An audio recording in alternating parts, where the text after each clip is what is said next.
I love VR, and if you're watching this video, chances are you love VR too.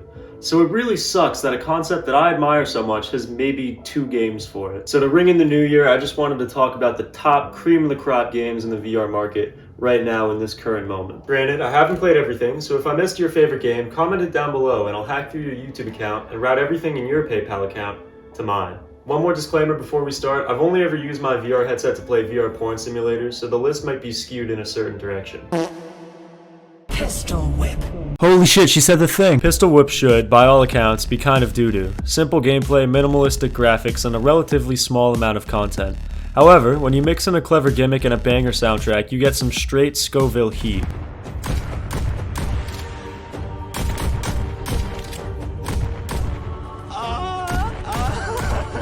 Yes, the gameplay is simple on the surface, but the mechanic of timing your shots with the music adds just enough depth to keep this game interesting. The soundtrack itself bangs too, with carefully curated songs that make you feel like you're really out there with the op stopper. Most importantly of all though are the campaigns. These few levels are some of the finest VR content out there, each managing to tell a story, establish themes, and work in a cool boss fight all in under 20 minutes. If you want to shut your brain off game that makes you feel cool, you simply cannot do better than Pistol Whip.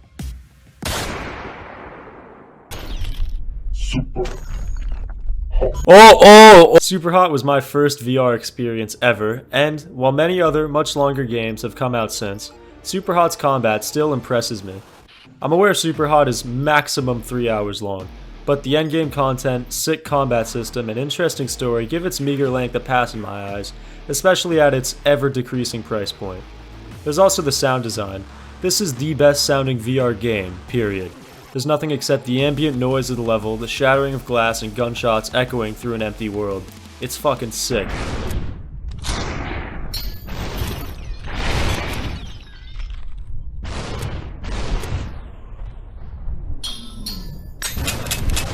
If you want a unique combat experience and a window into older VR game design, pick this bad boy up for like 10-20 bones.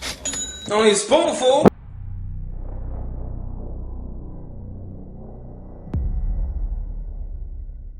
Half-Life Alyx is the current pinnacle of VR entertainment.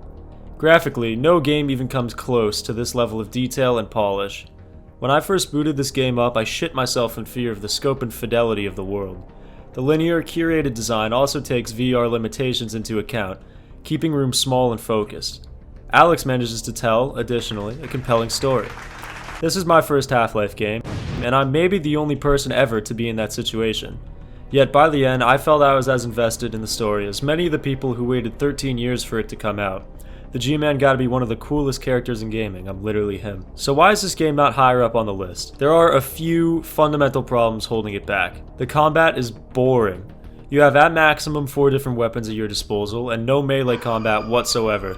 Oh my god. The lack of melee combat is still such a confusing design choice to me. You can interact with all this random shit around you, but your hands and any objects they're holding just no-clip through enemies like they're fucking styrofoam.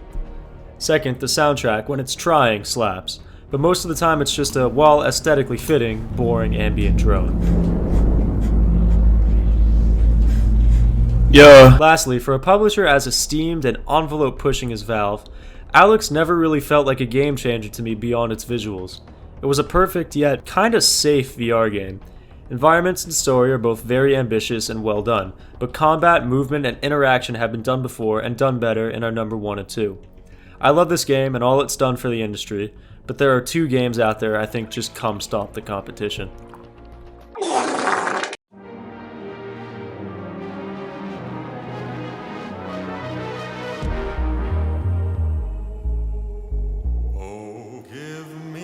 Bone Lab is a divisive title, but one, after 11 minutes of deliberation, I think is worthy of praise. It's got the best combat in any VR game, period, a great soundtrack, addicting visuals, and room for hundreds of hours through endgame content and mods. Its physics are obviously incredible, and the Marrow interaction engine could be a big game changer for future VR development.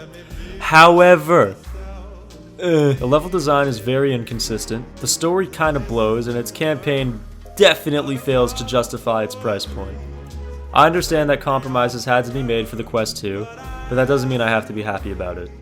Bone Lab is a charming and ambitious game with a great base and a lot of ideas, But there is one game that does almost everything this game does better, and placed the bar for the industry firmly in the fucking stratosphere. Before we get to that though, here are some honorable mentions. The Walking Dead Saints and Sinners, Into the Radius, Gorn, Thumper, FNAF VR, H3 VR, Beat Saber, Pavlov, and Duck Season.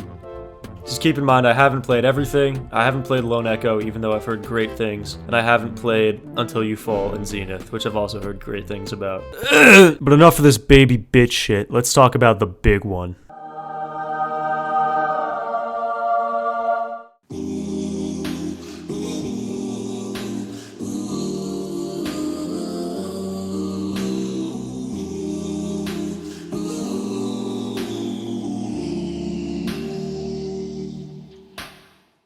If you've watched this channel at all before, this should come as no surprise.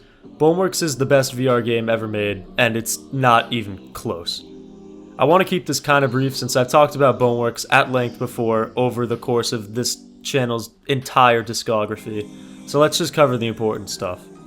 This is a game that feels like it was made 10 years in the future, already 3 years after it launched. Everything in your environment is interactable and able to collide, creating a sense of place and cohesion. The inclusion of your full body in VR immerses you into the world of a game like no other. Everything you think you can do, you can, and you begin to stop treating situations like a game, and rather tackle them like you would in real life. See this big fence? Real me would not try to find the button to open it. That's lame, and I wouldn't know that was a thing. Real me is gonna climb that goddamn fence, and sure enough, so can fake me. Boneworks is almost less of a game, more of a collection of problems and a collection of systems that allow you to solve everything in any way. On top of that, the combat is the best in the industry, right behind BOMAB. You can fight a guy with literally anything, or you can lay his op-ass out with a selection of well-tuned and good-feeling guns. The levels are linear in nature, but open up to allow multiple ways to tackle them. To top it all off, while not nearly as graphically impressive as Alex, Boneworks has an incredible and creative art direction. I have never played a game that looks anything like Boneworks and BOMAB, and that's a great thing. Honestly, for some reason, the art direction is one of the main reasons I keep going back, and I actively look for VR games that have a similar visual style, which almost none do.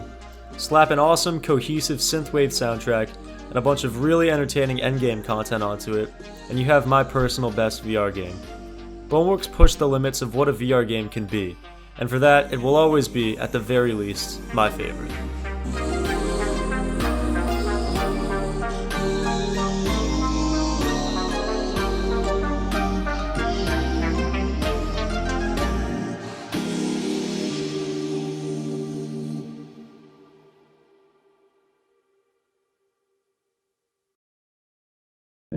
BS.